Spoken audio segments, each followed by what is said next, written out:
El sonido de un vidrio rompiéndose seguía siendo el despertador de Azucena. Incluso 25 años después, en su lujoso penthouse donde el silencio era un bien costoso, despertaba antes del amanecer, con el corazón golpeando contra las costillas como un pájaro enjaulado.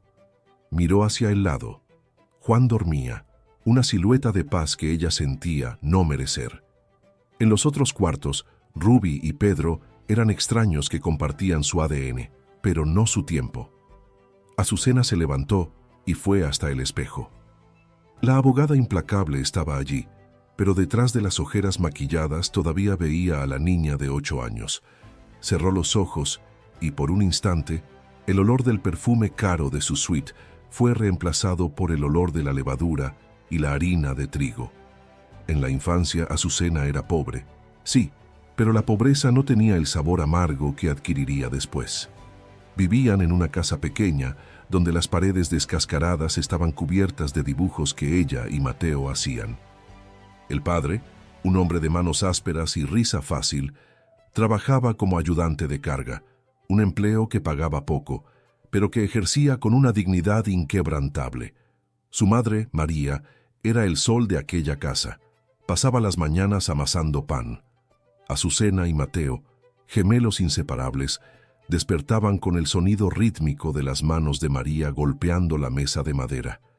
El olor del pan recién horneado inundaba el vecindario y era lo que garantizaba los cuadernos y los lápices de colores. Eran amados con una intensidad que hacía que lo poco pareciera mucho. Era una tarde de 1993, un calor que hacía vibrar el aire sobre el capó del coche viejo. El padre no estaba con ellos. Había conseguido finalmente una entrevista de trabajo en una gran transportadora. Era la oportunidad de cambiar sus vidas. María, radiante, decidió llevar a los gemelos a comprar una historieta nueva para celebrar el día. En el asiento trasero, la pelea comenzó por culpa de la revista. «Es mi turno de leer, Mateo. Tú ya viste los dibujos». Azucena tiraba de una esquina de la historieta. «Todavía no leí la historia, Azu. Suéltala». Mateo tiraba de la otra. El papel se rasgó levemente. El grito de Azucena fue agudo, una protesta infantil que resonó dentro del espacio estrecho del coche. María, intentando mantener la paz, se giró por un breve segundo. «Niños, por favor, compártanla». El camión apareció como un monstruo de hierro y humo. El estallido del metal retorcido, el olor penetrante de la gasolina mezclado con el olor dulce del pan que María llevaba para entregar en el camino. Después, el silencio absoluto. Azucena y Mateo estaban sujetos por los cinturones, ilesos físicamente, pero la imagen de María, inmóvil al volante, quedó grabada en el alma de la niña como un tatuaje. En los primeros días, la casa se sumergió en una penumbra gris. El padre intentó. Realmente lo intentó. Abrazaba a los gemelos y prometía que todo estaría bien, pero su mirada estaba perdida en algún lugar, entre la cocina vacía y la cama donde María ya no dormía. Sin el dinero del pan, con el padre perdiendo la entrevista y la razón, la despensa se vació. El tequila se convirtió en el remedio para un dolor que no pasaba. Dejó de bañarse, dejó de buscar trabajo, miraba a los gemelos y veía los ojos de María en ellos, y eso lo destruía. Un mes después, incapaz de enfrentar su propia quiebra emocional, llamó a la madre de María, la abuela Socorro. «No puedo, Socorro. Los miro y muero un poco cada día», confesó llorando sobre la mesa sucia. Socorro los aceptó, pero el precio fue su infancia. La rutina en el asfalto era un ejercicio de humillación. Para la abuela Socorro, la educación era un lujo que no tenían derecho a poseer. Pocos meses después de la muerte de María, la abuela selló el destino de los gemelos con un golpe de autoridad. «La escuela no llena el estómago», sentenció la anciana, quemando los cuadernos de los nietos en la cocina de leña. «Hoy van a aprender la aritmética del asfalto». El uniforme blanco fue reemplazado por ropa ennegrecida por el hollín. De 10 de la mañana a 6 de la tarde, los pies de los gemelos formaban callos bajo el sol abrasador mientras vendían caramelos de coco en los semáforos. Un día, en un cruce concurrido, Un coche negro y lujoso se detuvo. Azucena se acercó con la canasta de dulces, la mirada baja, evitando el reflejo del sol en el vidrio. La ventanilla bajó. Un hombre con una túnica clara y una mirada de una profundidad que Azucena nunca había visto, extendió la mano. No miró los dulces, la miró a ella.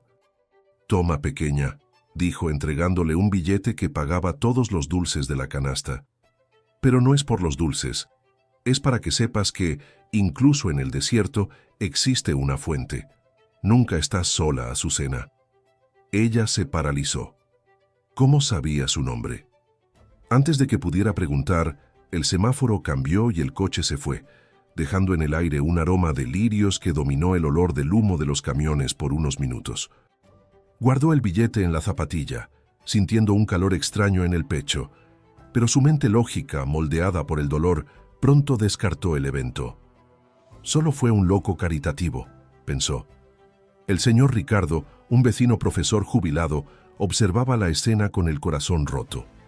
Había visto a María enseñarles las primeras letras a sus hijos y no soportaba ver aquel potencial aplastado por la amargura de Socorro. Tras intentar en vano convencer a la abuela de devolver a los niños a la escuela, el profesor denunció la situación al consejo tutelar. La denuncia fue clara: privación de educación y explotación infantil. La denuncia del vecino los llevó al orfanato Santa Teresa. Pero si el asfalto era caliente, el orfanato era frío. El acoso de los chicos mayores era diario. Azucena aprendió a dormir con los ojos entreabiertos, siempre alerta para proteger a Mateo. Una tarde de domingo, un grupo de misioneros visitó el lugar. Mientras los demás niños corrían detrás de dulces y pelotas, Azucena estaba sentada en el rincón más oscuro del patio, leyendo un libro de gramática que había encontrado en la basura. Una mujer de ropa sencilla llamada Clara se acercó. No traía juguetes, traía una mirada de paz. «¿Por qué estás aquí en la oscuridad?», preguntó Clara sentándose en el suelo sucio a su lado. «La oscuridad es el único lugar donde nadie me patea», respondió la niña sin apartar los ojos del libro. Clara tocó suavemente el hombro de Azucena. La niña se estremeció. El contacto era cálido, como el sol de la mañana en su antigua casa. «Estás construyendo una armadura muy pesada, hija, pero quiero que sepas que hay alguien que entra incluso en la oscuridad más profunda para cargarte. Él envió a Mateo para que lo cuidaras, y me envió a mí hoy para decirte: no endurezcas tanto tu corazón, o no habrá espacio para la sanación cuando llegue». Azucena sintió un impulso repentino de llorar, pero se tragó el nudo en la garganta. «No necesito sanación, necesito dinero y una ley que me proteja». Clara sonrió con una tristeza dulce. «Las leyes de los hombres protegen tu cuerpo, pero solo el amor protege tu alma. Él está aquí, Azucena, ahora mismo». La misionera se fue, pero dejó un pequeño marcador de páginas con un versículo. «Aunque camine por el valle de sombra de muerte, no temeré mal alguno, porque tú estás conmigo». Azucena usó el marcador, pero ignoró las palabras. Aún creía que su única compañía era el miedo. El segundo año en Santa Teresa comenzó con un frío que parecía venir de dentro de las paredes de concreto. Azucena y Mateo aún guardaban una pequeña llama de esperanza. La idea de que su padre, en algún momento, despertaría de su trance alcohólico, conseguiría un empleo y vendría a buscarlos. Hacían planes en susurros antes de dormir, imaginando la casa oliendo a pan nuevamente. Esa llama se apagó una tarde de martes en el despacho de la directora. «Se fue, niños», dijo la mujer, sin mirarlos a los ojos, mientras firmaba papeles. El hígado no resistió, o tal vez fue el corazón. Lo encontraron en el mismo sillón donde su madre solía sentarse. No hubo funeral para ellos, no hubo despedida. En ese momento, Azucena sintió que el último hilo que la unía a la dulzura de la infancia se rompía. No lloró. Sus lágrimas parecían haberse secado en el asfalto caliente donde vendía dulces, pero Mateo se derrumbó. El niño, que siempre había sido el lado más suave de los gemelos, perdió el brillo en los ojos. La muerte del padre fue el golpe final. Sin la esperanza del rescate, Mateo se convirtió en el blanco perfecto. Bajo una lluvia helada, los mayores lo rodearon en el patio y lo arrojaron a la canaleta atascada. Mientras temblaba en el barro, humillado por las risas de que ni siquiera el borracho vendría a buscarlo, Azucena reaccionó con furia ciega, dispersando a los agresores. Arrodillada en el barro, limpiando el rostro del hermano con la manga de la blusa, selló su destino. «Voy a ser rica, Mateo. Tan rica que nadie volverá a tocarte nunca más». Miró al cielo gris y no vio nada más que silencio. Sin embargo, mientras abrazaba al hermano, una presencia invisible y cálida los envolvía, protegiendo el espíritu de Mateo de morir allí. Azucena creía que luchaba sola, pero ya estaba siendo usada como instrumento de una fuerza divina que aún se negaba a nombrar. Azucena transformó el duelo y la furia en combustible académico. Mientras los otros jóvenes vivían los descubrimientos de la adolescencia, ella devoraba códigos y libros de historia bajo la luz tenue del orfanato. Se graduó de la escuela con los máximos honores y, como fruto de su disciplina implacable, consiguió una beca completa para estudiar Derecho en la universidad más prestigiosa del país. Su elección por el derecho no fue casual. Quería la justicia que nunca había visto aplicada en su propia vida. Para Azucena, el título era el escudo que la protegería a ella y a Mateo de ser arrojados al barro nuevamente. Mateo eligió agricultura en el interior. Decidió alejarse del asfalto, del gris de la ciudad y de los recuerdos de concreto del orfanato. «Tú vas a luchar contra el mundo, Azú», dijo Mateo mientras armaba su vieja mochila para partir a la escuela técnica agrícola. «Yo solo quiero volver a ser parte de él. Me voy al interior a aprender a plantar». Azucena no lo comprendió. Para ella, volver a la tierra era volver a la pobreza. Pero Mateo veía más allá. Quería transformar el barro que un día lo ahogó en sustento. Mientras ella ingresaba a la universidad, impulsada por la sed de justicia y poder, él partía al campo en busca de silencio y sanación. La Facultad de Derecho no era solo un lugar de aprendizaje para Azucena, era un campo de batalla. Mientras los demás estudiantes debatían teorías en mesas de bar, ella ocupaba la última mesa de la biblioteca, escondida tras pilas de códigos civiles y jurisprudencias. No tenía ropa de marca, usaba el mismo par de zapatos gastados, pero sus ojos tenían un brillo que intimidaba a los veteranos. Juan apareció como un error en los cálculos de Azucena. Era su opuesto, rico, pero sin arrogancia, inteligente, pero sin necesidad de humillar. La vio en la cafetería, intentando contar monedas para un café, y simplemente pagó. «No pedí tu caridad», dijo ella sin mirarlo. «No es caridad», sonrió él, con una sonrisa que parecía no conocer el dolor. «Es una inversión en alguien que parece que va a mandar en este país algún día». Juan no se rindió ante la frialdad de Azucena. La siguió con una gentileza persistente hasta que ella aceptó un café. Para su sorpresa, la conversación fluyó durante horas. Azucena descubrió que detrás del privilegio, Juan era brillante. Compartían la misma indignación frente a las injusticias y tenían visiones idénticas del derecho. La sintonía intelectual fue lo que finalmente derribó sus muros. Comenzaron a salir juntos, unidos por ideales similares, pero al entrar en la vida de él, Azucena encontró un nuevo tipo de barro, la élite. Antes de continuar esta historia, queremos agradecerte por llegar hasta aquí. Si este relato está tocando tu corazón, te invitamos a suscribirte a nuestro canal y a darle me gusta a este video. Cada semana compartimos nuevas historias de fe, superación y esperanza. Gracias por escuchar y por formar parte de este espacio. La recepción en la mansión de los padres de Juan fue un bautismo de hielo. Doña Beatriz, una mujer cuyas perlas parecían más cálidas que su corazón, no necesitó gritos para herir a Azucena. El desprecio estaba en la forma en que miraba las manos de Azucena, manos que habían vendido caramelos sobre el asfalto caliente. «Juan es un niño de oro, querida», dijo Beatriz mientras servía el té en porcelana translúcida. «Tiene esa manía de recoger cosas de la calle, animales heridos, proyectos sociales, pero para casarse Necesitará a alguien que sepa la diferencia entre un cubierto para pescado y uno para carne. Alguien que tenga apellido, no solo un historial de orfanato. Las palabras de Beatriz cortaron más que el frío del orfanato. Azucena sintió un impulso arrollador de levantarse de aquella mesa, ponerse sus zapatos gastados y no mirar nunca más atrás. Para ella, el amor de Juan no valía aquella humillación pública. Pero antes de que pudiera decir algo, Juan intervino.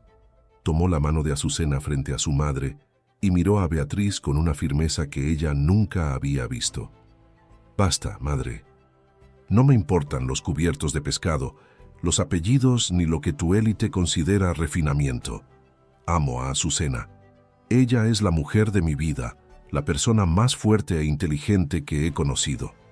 Si no puedes respetar a la mujer que elegí, entonces eres tú quien queda fuera de mi mundo y no ella». El silencio que siguió fue gélido, pero para Azucena fue el calor que necesitaba para continuar. Algunos años pasaron entre noches en vela y libros de jurisprudencia. Azucena no solo sobrevivió a la universidad, la dominó. Se graduó con los máximos honores de su promoción, como la oradora que dejó a los profesores boquiabiertos. Poco después, se casó con Juan en una ceremonia sencilla. Mateo fue el único testigo de su pasado presente, mientras ella ignoraba las miradas de desprecio de la suegra, que aún estando allí, era una sombra irrelevante frente a la felicidad que Azucena juró construir. 14 años pasaron como un borrón de demandas, audiencias y victorias judiciales. Azucena ahora era socia de uno de los despachos más grandes y temidos del país.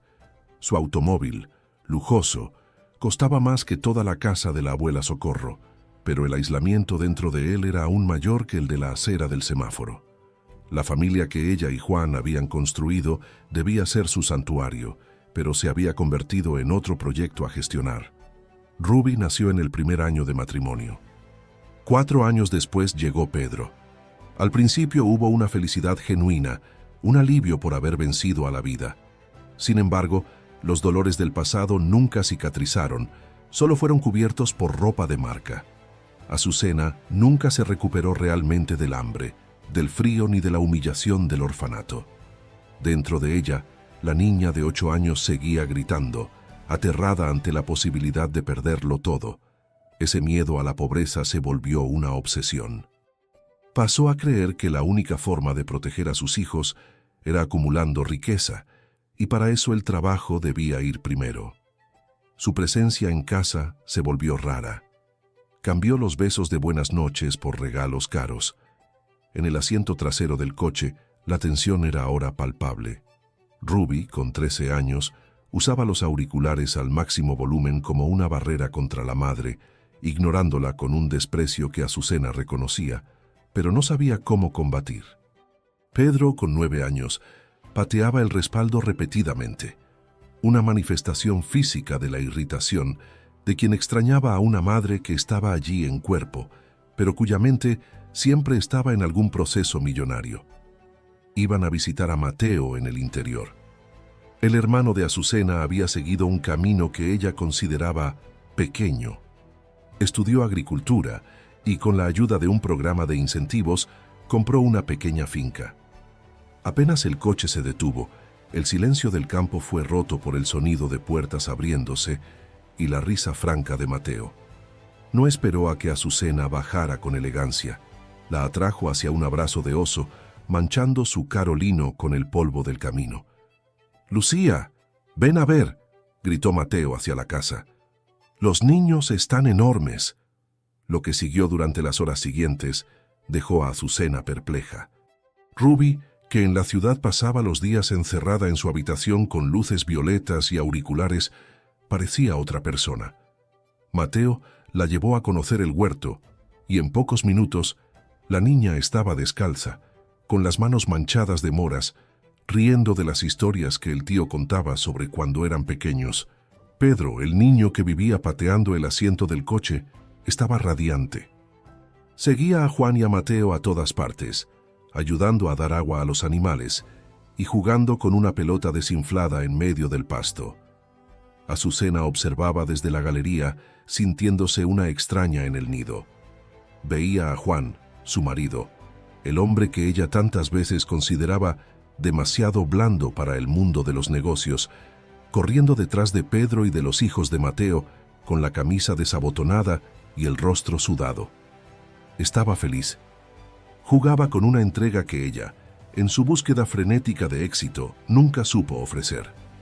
El almuerzo bajo el mango fue un banquete de sencillez. Lucía, la esposa de Mateo, se movía con una gracia que no provenía de etiquetas sociales, sino de un corazón en paz. Mientras comían, Mateo hablaba de las dificultades de la última sequía, pero sin amargura, como quien acepta los ciclos de la naturaleza. «Los niños adoran al tío Mateo, ¿verdad?», comentó Juan sonriendo a Azucena, mientras veía a Ruby repetir el plato por tercera vez. «Míralos, Azú. No necesitan mucho para ser ellos mismos». Aquello le dolió. En la ciudad, ella compraba los mejores videojuegos, los mejores viajes internacionales, y los hijos parecían siempre hambrientos de algo que ella no sabía nombrar. Allí, con los pies en la tierra y comida simple, parecían completos. Por la noche, el cielo del interior reveló un tapiz de estrellas que la contaminación de la capital siempre ocultaba. Azucena se sentó junto a Mateo. «Mateo, no lo entiendo», confesó ella en voz baja para no despertar a los niños que dormían amontonados en la sala. «Pasamos por el mismo barro, sufrimos en el mismo orfanato. Yo construí un castillo de oro para protegernos y vivo a base de ansiolíticos, peleando con Ruby todo el día. Tú vives aquí, en este lugar aislado, y pareces en paz». Mateo miró las estrellas y sonrió, una sonrisa que parecía venir de un lugar muy profundo. «Azú, tú luchaste por huir del barro. Yo luché por entender que el barro es lo que hace crecer la semilla. Construiste muros de oro para que nada te alcanzara, pero olvidaste poner ventanas para que entrara el sol. Jesús me enseñó que la riqueza no está en lo que acumulamos para protegernos, sino en lo que aceptamos recibir. El control es una ilusión, hermana. Mientras sostengas las riendas con tanta fuerza, tus manos nunca estarán libres para abrazar». Antes de entrar a dormir, la vecina de Mateo, una mujer de ojos profundos, pasó a devolver una fuente de Lucía. Se detuvo, tocó el hombro de Azucena con una autoridad mística y susurró: «Hija, deja de remar contra la corriente. Él está en la barca contigo, sosteniendo el timón, incluso cuando te niegas a soltar los remos. Descansa». Azucena no entendió. Para ella, aquello era solo el misticismo de quien no conocía la dureza del mundo real, pero por primera vez en años no tuvo la pesadilla del vidrio rompiéndose aquella noche. Soñó con el aroma de flores que había sentido en el semáforo años atrás. El viaje de regreso fue un campo de batalla silencioso. En el asiento trasero, Pedro se encogía contra la puerta, intentando volverse invisible para escapar del trueno que era la voz de su madre, mientras Ruby desafiaba el autoritarismo de Azucena. Cuando la hija sugirió cambiar el campamento de lujo en Suiza por las vacaciones en la finca de Mateo, el detonante se activó. «No sabes lo que es bueno para ti», gritó Azucena con las manos blancas de tanto apretar el volante. «Trabajo 16 horas al día para que nunca sientas el olor de un orfanato. ¿Y tú quieres vivir en el campo?». La discusión explotó y continuó hasta el penthouse. Ruby, asfixiada, lanzó la verdad que Azucena no quería oír. «No construiste un castillo, mamá. Construiste una prisión y nos encerraste dentro». Al cruzar la sala monumental, Juan intentó intervenir, pero fue cortado por el filo de la voz de Azucena. «Tu bondad es debilidad, Juan. En el orfanato me habría matado». La vida se vence con fuerza y con gritos. Mientras Juan retrocedía con una tristeza profunda y Pedro se encerraba en su cuarto temblando de miedo, Azucena se aisló en su despacho con una botella de vino. Creía que su acero protegía a la familia, sin percibir que era precisamente su armadura la que estaba hiriendo a todos a su alrededor. Aquella noche, el barro que tanto temía no estaba en el pasado. se deslizaba por las paredes de mármol en forma de una soledad absoluta. En las semanas siguientes, Azucena se enterró en el caso de su vida. Era un proceso multimillonario que involucraba la fusión de empresas, el tipo de caso que exigía sangre fría y maniobras jurídicas agresivas, algo que ella hacía con maestría. Si ganaba, se convertiría en la socia mayoritaria del despacho. No dormía. El café era su único amigo. Sus colegas, liderados por un abogado llamado Ricardo, la observaban con sonrisas amarillas. Odiaban que una vendedora de caramelos hubiera llegado tan lejos. El tribunal estaba lleno. Azucena vestía su mejor traje azul marino. Estaba segura de sí misma. Sin embargo, esa autoconfianza se convirtió en su punto ciego. Confiando solo en su estrategia de fuerza y descuidando los detalles más simples, Azucena fue arrollada por una cláusula que consideraba irrelevante. El juez, en una decisión histórica, no solo dio la victoria a la parte contraria, sino que también criticó duramente la conducta ética del despacho de Azucena. Aquellas dos palabras resonaron como el sonido del coche chocando en 1993. Azucena sintió que el mundo giraba. Al salir de la sala, vio los flashes de los fotógrafos y, peor aún, la sonrisa descarada de Ricardo. «Lo siento mucho, Azu», dijo Ricardo con una voz que desbordaba satisfacción. A veces, el instinto de la calle no basta para el derecho de alto nivel, ¿verdad? La salida del tribunal fue un bautismo de humillación. Flashes de cámaras, socios del despacho lanzándole miradas de desprecio y el silencio mortal de su teléfono, que dejó de recibir las llamadas aduladoras. Entró en el coche, pero no consiguió conducir hasta casa. No podía enfrentar la mirada de lástima de Juan ni la rebeldía victoriosa de Ruby. Azucena aparcó lejos del penthouse y caminó hasta una plaza antigua y mal iluminada. Allí, en un banco de madera descascarada, la abogada millonaria se derrumbó. Lloró la muerte de su madre, la crueldad de Socorro, el frío del orfanato y, finalmente, la derrota de aquel día. «Se acabó», susurró a la nada.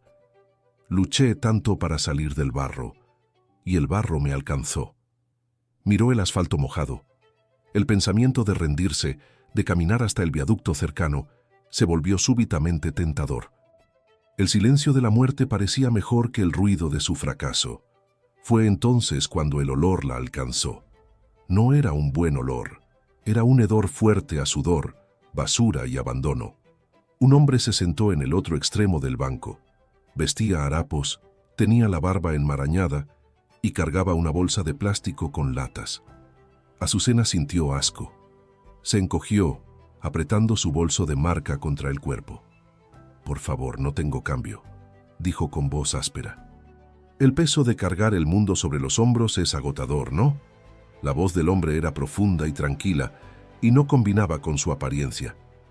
El vagabundo no pidió dinero, simplemente miró al horizonte, el mismo horizonte gris que ella observaba. «Es curioso cómo pasamos la vida construyendo muros para no sentir frío y acabamos muriendo congelados dentro de ellos», dijo el hombre. Sus ojos tenían una profundidad que le recordó al hombre del coche negro, a la misionera del orfanato y a la vecina de Mateo. Azucena lo miró con desdén. «Tú no sabes nada de muros». «Yo sé del muro que empezaste a construir a los 8 años, Azucena», respondió él con calma. Azucena sintió un escalofrío que no provenía del viento. Era una vibración que parecía reconocer cada átomo de su cuerpo. El cigarrillo cayó de sus dedos cuando el hombre mencionó detalles que ella nunca había contado a nadie. «¿Cómo sabes mi nombre?», susurró con la voz temblorosa. «Te vi llorar en el patio del orfanato, Azucena. Sentí contigo y con Mateo el frío de aquella agua lodosa. Creíste que estaba sola en ese camino, pero ¿quién crees que envió a aquel hombre en el coche negro cuando el hambre apretó? ¿Quién puso a la misionera Clara en tu camino para que no perdieras la fe en la bondad? Incluso aquella vecina en la granja. Fui yo quien la envió para decirte que no necesitas remar con tanta fuerza». Azucena negó con la cabeza, intentando procesar la magnitud de aquellas palabras. «Pero yo luché.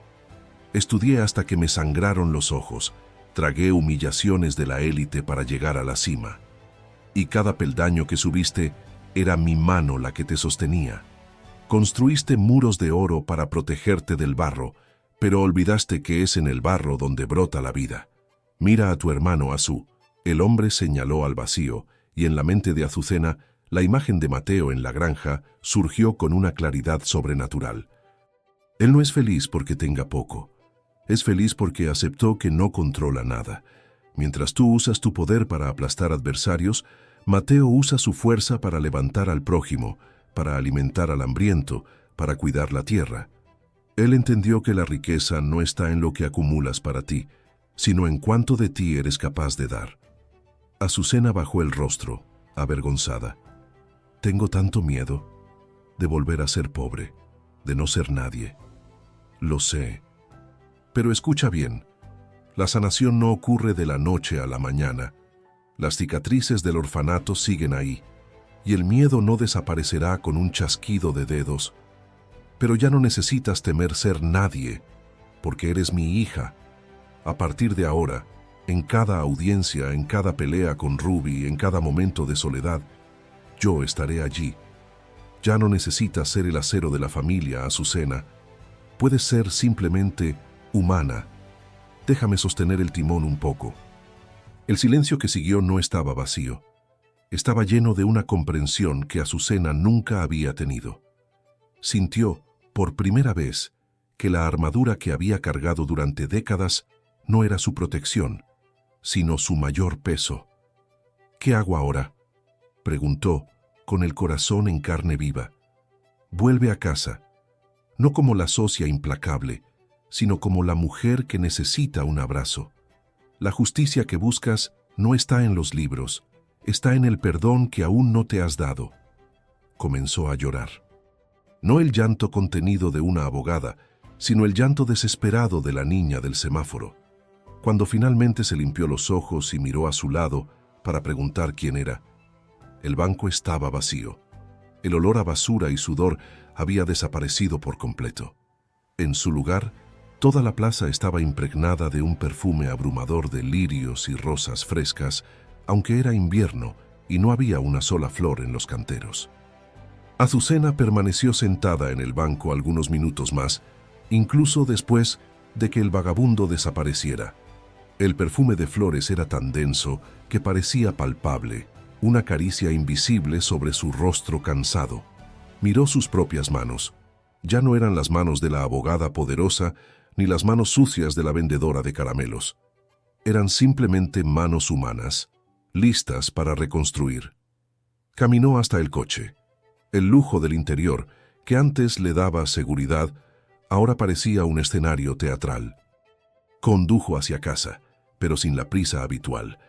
Observó las luces de la ciudad, a las personas en las paradas de autobús, y sintió una conexión que había ignorado durante décadas. Jesús no estaba solo en aquel vagabundo. Él había estado en cada persona que ella había ignorado. Azucena llegó al penthouse. Ya no parecía la misma mujer que salió por la mañana. El traje de lino estaba arrugado y llevaba los zapatos caros en la mano, caminando descalza sobre el mármol frío del vestíbulo. El silencio era pesado. Juan estaba sentado en la mesa de la cocina, con la cabeza entre las manos. Esperaba una explosión de furia por la derrota o un silencio glacial. En su lugar, encontró a una Azucena con el rostro limpio de maquillaje y unos ojos que por primera vez parecían ver lo que tenían delante. «Azú, ¿dónde estabas?» Llamé a todos los hospitales, al despacho. Ricardo me contó lo que pasó en el tribunal. Lo siento mucho, yo... Azucena no lo dejó terminar. Caminó hacia él y lo abrazó. No fue un abrazo de cortesía. Se hundió en su pecho y lloró. Juan quedó paralizado por un segundo. Azucena nunca lloraba, nunca pedía refugio. «Perdóname, Juan», susurró entre sollozos. «Perdóname por haber convertido nuestra casa en una oficina, por haber creído que mi dinero era más importante que tu amor, por haber confundido tu bondad con debilidad. Ya no quiero ser de acero». Juan, con la bondad que siempre lo definió, simplemente la abrazó con más fuerza. Yo nunca me fui, Azu. Solo estaba esperando a que volvieras. La parte más difícil, sin embargo, estaba en el piso de arriba. Azucena subió las escaleras y se detuvo frente a la puerta de Ruby. Música alta y graves profundos salían de allí. «Vete, mamá.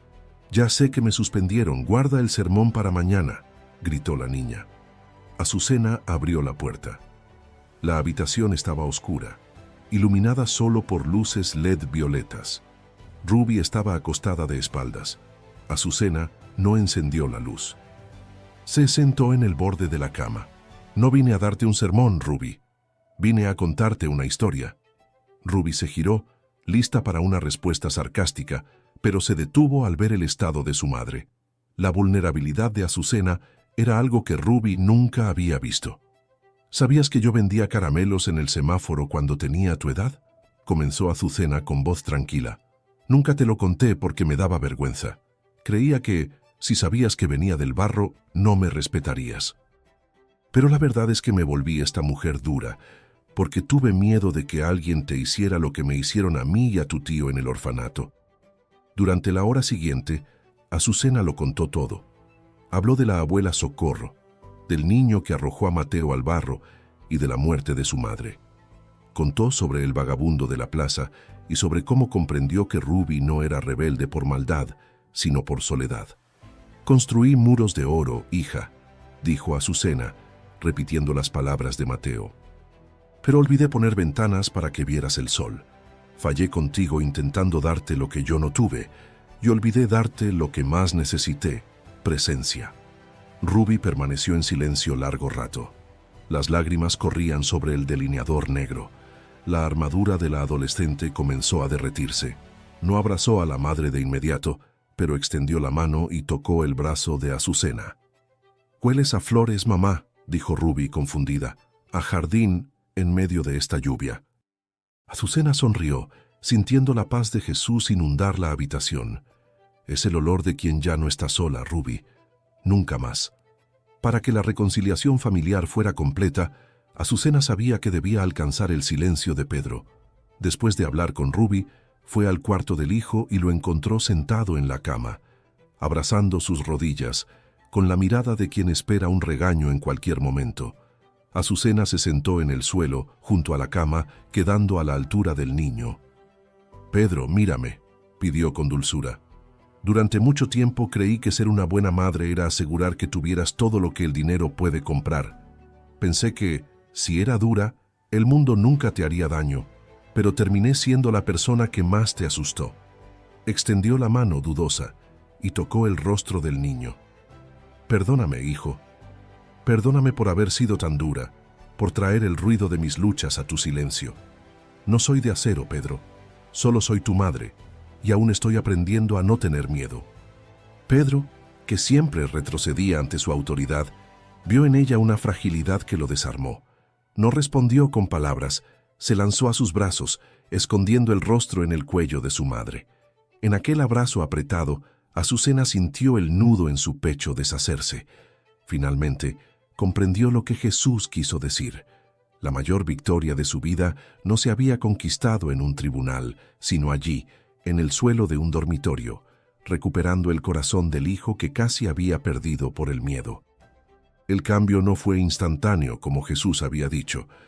Azucena aún sentía el impulso de controlar todo, y el miedo a la escasez a veces volvía a acecharla, pero ahora sabía qué hacer con el miedo: entregarlo. A la mañana siguiente a la experiencia en la plaza, Azucena no despertó con el sonido de vidrios rompiéndose en su mente. Despertó con el silencio. El sol entraba por las cortinas de seda del penthouse, pero ya no sentía la necesidad de poseer esa luz.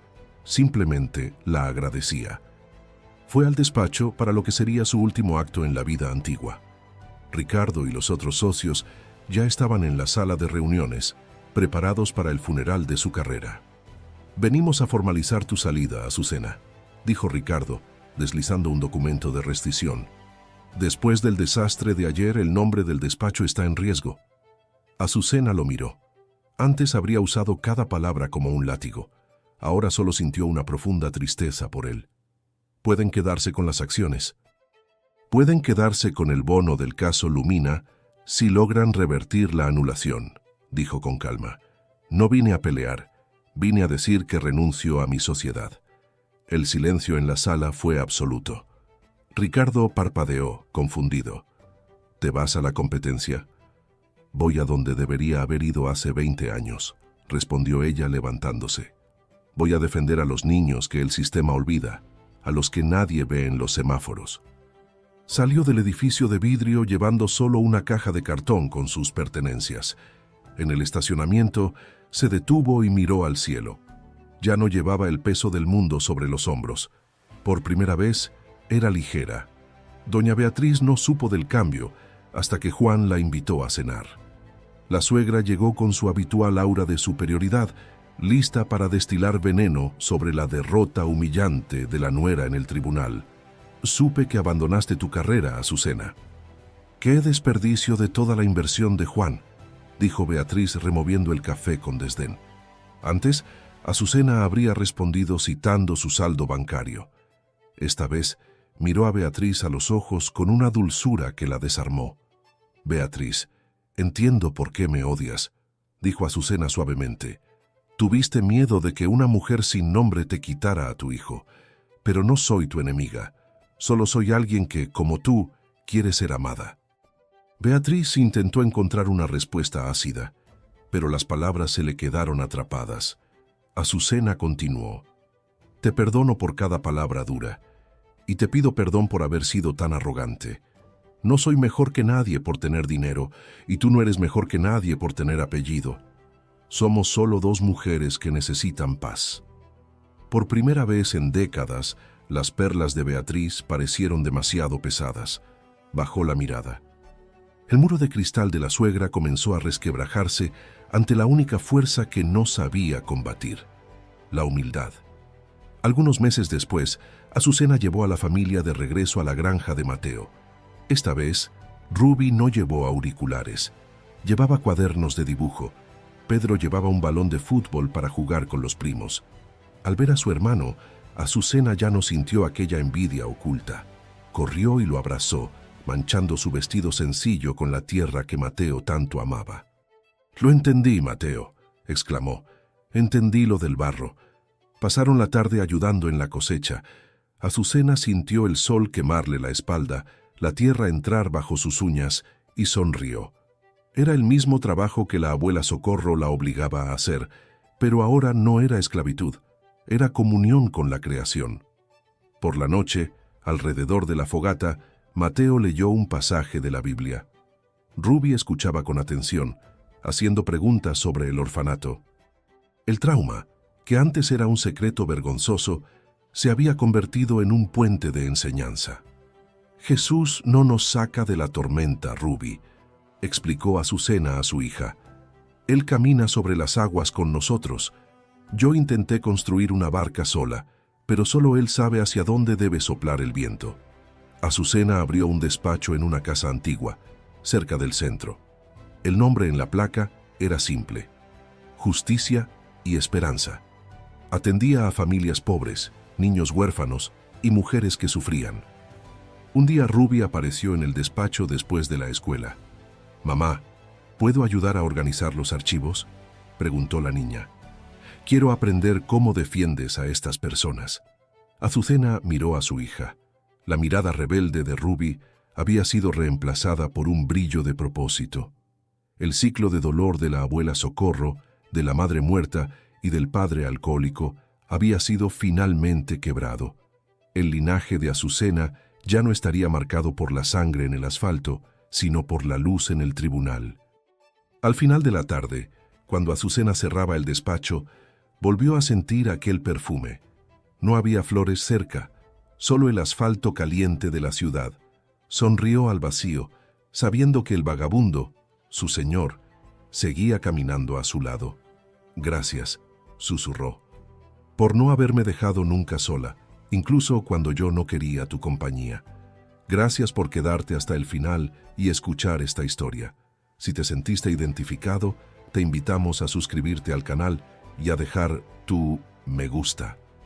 También puedes compartir en los comentarios tu experiencia, tu opinión o alguna historia que te gustaría que contemos aquí. Nuestras historias continúan mientras haya alguien dispuesto a escuchar.